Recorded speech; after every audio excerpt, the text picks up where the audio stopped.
Hey everyone, it's Grant and welcome back to the channel. Today I'm continuing my Etsy tutorial series and looking at how to add a listing. So this is really for beginners and new sellers to Etsy. In particular, it's going to be a digital listing that I'll be walking through with you. But before I begin, and as always, please subscribe, bell notification icon, like the video and comments down below. I'm trying to reply to 100% of them. But that's enough waffling from me. Let's get straight on with this video. So obviously the prerequisites to this are that you have signed up for an Etsy shop. We can't get much further if you haven't signed up for the shop. So first of all, sign up for your shop. I have done a video about the sign up process, so please do check that out. And we're now on to the shop manager. So this is the shop manager. You've got your dashboard listings, any latest sales, but again, we're going to be focusing on adding a listing today. So if you go down left-hand side and click listing, or listing, should I say, you'll see your current listings there. I've got one at the moment. My shop's a week old. I have had a sale and 20 visits. That's not bad considering I haven't done an awful lot. But let's go on. So listings here, right hand side, you get add a listing. So now, first job, add your photos. So you've got to have your photos ready. Remember, 1500 pixels by 1500 pixels minimum, really. Some of the photos I'm going to be using today don't have that, and you'll see what happens when I do that. So on the photos, all you do is click add photo, select your photos, and don't forget you can have multiples. You don't have to have one at a time. So I'm going to select 1, 2, 5 there and click choose. And it will then do the loading icon and it'll start to upload those photos. And what you'll see here is that it should be at least 2000, not 1500, sorry, 2000 pixels wide, and some of my images aren't. So I'm going to alter them at a later date, but I want to show you what happened when you upload a photo that Etsy feels is not of a high enough resolution or grade. So I have got 5 up there. The first 3 are not a great resolution. The last 2 are. Now, once you've got your photos uploaded, you can go in and you can crop them and change them. I prefer to do that prior to upload. If you've made a mistake, you can delete the photo by just simply clicking the recycle bin. You can also drag and drop. So this order I'm not particularly pleased about. I like this video or this photo first. That one is a second, then a white frame, then a black frame, then the dimensions. And it automatically syncs them up and changes the order. So, and the first one, your first photo will always be the primary photo. Primary, what does primary mean? Primary means it's the first photo on the search results. So when you do a search for this product, it'll be the little thumbnail that you see on the search results. And also when you click into the listing, it's the first image that you'll see. So it's a very, very important image. And that's why I've selected that one, because it meets the criteria of 2000 pixels wide. Adjust thumbnail. So you've got your first image, again, which is your primary. If you click adjust thumbnail, you can then move it around. So if you want to highlight it in a certain way, if you want to go into the detail, then you can increase the size. I'm happy to leave it at the right size. I just want to move it into the center and click save. And then it saves your thumbnail, which is the thumbnail that appears on the search results ready for you. And you get a confirmation at the top. So title, I'm not going to go through what you should and shouldn't do for titles. I've done a whole video on Etsy listing checklists and SEO. So I'm just going to run through this. So this is a customized, do it for America, so it'll be Z, customized, or even personalized might be a good one. So personalized, what's the default to UK spelling? Zip code, print, customized, zip code, wall art, digital, so it's A3 or A4 options, and it's a digital download. So what you'll see when I'm doing this, right hand side, it's counting the number of characters that I'm using or the number of characters that are left. So I've got 54 characters, so I could continue. So that's helpful to know how many characters that you can use. And down the bottom here, it is giving you your title, so you can always see what you're doing. So when you scroll down further, you always know what product you're working on. So about the listing, who made it? So I did. That'll be applicable for most people in Etsy that they're making their own products. A finished product, which it is. When did you make it? So that could be vintage items. It could be that you made it recently, or is it made to order? Again, with prints and stationery, generally, stickers, planners, which are particularly popular on Etsy, it will always be made to order. Category. So on category, this will be wall. Here we go. So type in the first word and it will do an auto suggest. So if it was a card, there you go. Greeting cards, blank cards, love cards, cardigans. So just type it in and it will automatically suggest what it thinks you should put it in. And then obviously it's up to you to select the particular one. So I'm going to do wall decor. So shoppers will find this item in all categories, including home and living, home decor, and wall decor. So it's saying, although you've selected that, it's also going to show in multiple categories. So that's really helpful to understand and know. Primary colour, why is that so important? When customers and potential buyers do an Etsy search, the left-hand side pane, they can filter by colour. So that is used. So first colour is white, second colour on this is black, because it's a black and white print. So, and then it's craft. So have I got any of crafts within this item? Typography might be there, it's not. So I'm going to leave that blank. The room, where would you feel that this would best suit? So I'm going to say bedroom, bathroom, entryway would be nice, living room, maybe office as well. And you get 5. Again, I've mentioned this in so many of my videos. If you get 5 opportunities, use all 5. Spread your net as wide as you can. Don't just put 2 and think that'll do. Use the 5, even if it's not particularly relevant. Height, I'm not going to leave out because I'm doing multiples.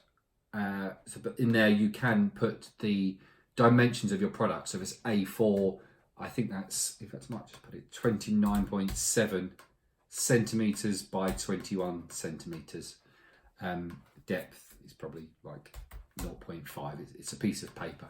So that's your width, height, and depth of the product. So great if you're selling things like canvases or actual physical like prints in frames. People really want to know what size that is. If it's for an occasion, mine's not, but you can see there you've got an options for birthdays, baby showers, confirmations, moving. That one might fit. It's a zip code print, so it could be good for moving, but I'm going to leave that out. And also celebration.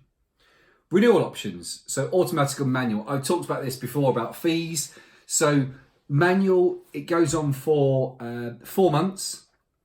You pay your 16 pence or your 20 cents, and at the end of that 4 months, it just disappears. Still sits within your Etsy shop as an expired listing, but it's then not available to consumers and potential buyers.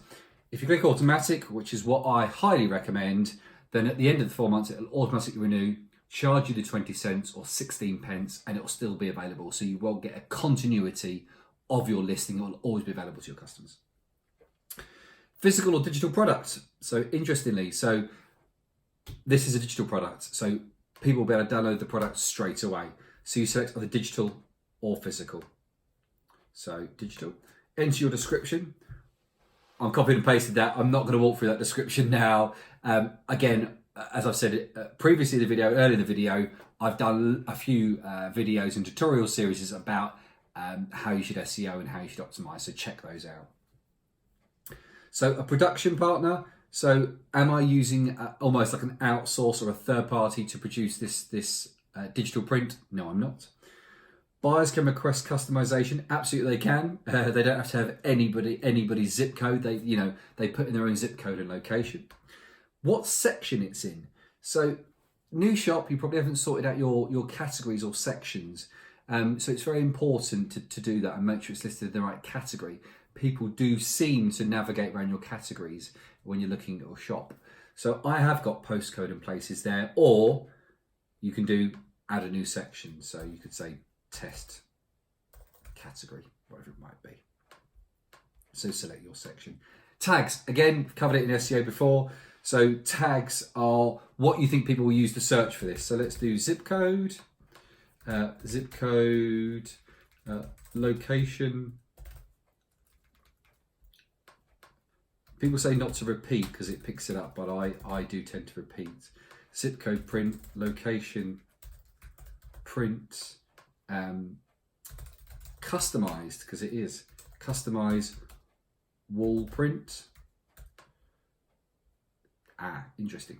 20 characters, as I should know. So customize wall print is more than 20 characters, so I can't add that. So let's try customized print. Perfect.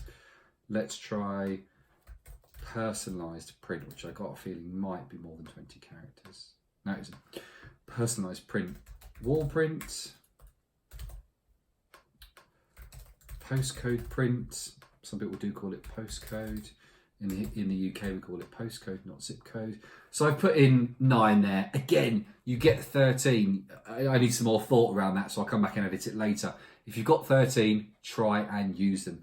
These are like keywords for your product searches, so they are really important. Materials, you get 13. Not as important, but I tend to put in things like card, because it's printed on card. 250 GSM card, which is what it is. GSM card. So if that was made out of wool or fabric, metal, whatever it might be, you'd stick that in there.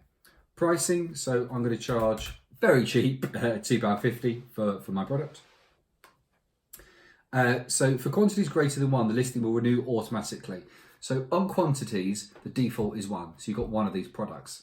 I've got as many as I need to. I just print some more, that's absolutely fine. But what happens is once one sells, it then relists and auto lists itself. So you pay your 20 cents or your 16 pence for your listing. Someone comes along, purchases it, and it automatically relists it. Absolutely fine, that's what it should do. But I'm going to put that I've got 99 available. The SKU code, SKU code, they're for our use only. Buyers won't see them. And they're like almost like the barcode, the unique reference for that product. If you're going to do things like Amazon FBA, then a SKU is particularly important. For in most people's purposes, it's not needed. So personalization, I'm going to turn on. Clearly, it's a postcode print, so I need to know their postcode and their location. So, and again, be friendly, please enter your postcode / zip code plus your location. That's what I'm asking for.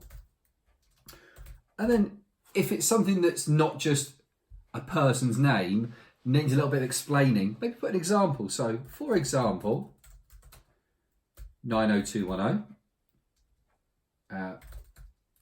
would show on the print as 90210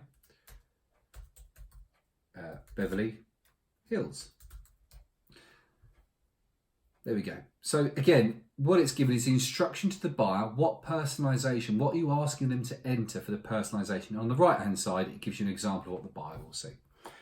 Is personalization optional? In my case, it isn't. You need it. It has to be your own postcode, not a generic one.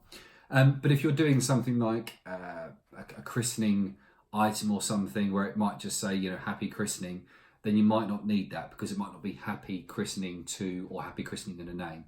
So you can leave that. And finally, digital files. So what file are they going to download? Again, I'm just picking an example. And you can allow up to 5 digital files. So digital downloads, so what's available once they purchase. So you can then go ahead and preview the item, which I'm going to do. And there's my product. So I've got my first initial primary image plus 4 supplementary, all looking good quality. If I zoom in, they look great quality, perfect. There's my title on the right hand side about my personalization and details and description about the actual physical product. So if I've made a mistake, I click continue editing, I can go through and edit the product. I can save it as a draft so it doesn't go live to the customer. It sits on my shop manager and I can come back and edit. I'm going to go ahead and publish that.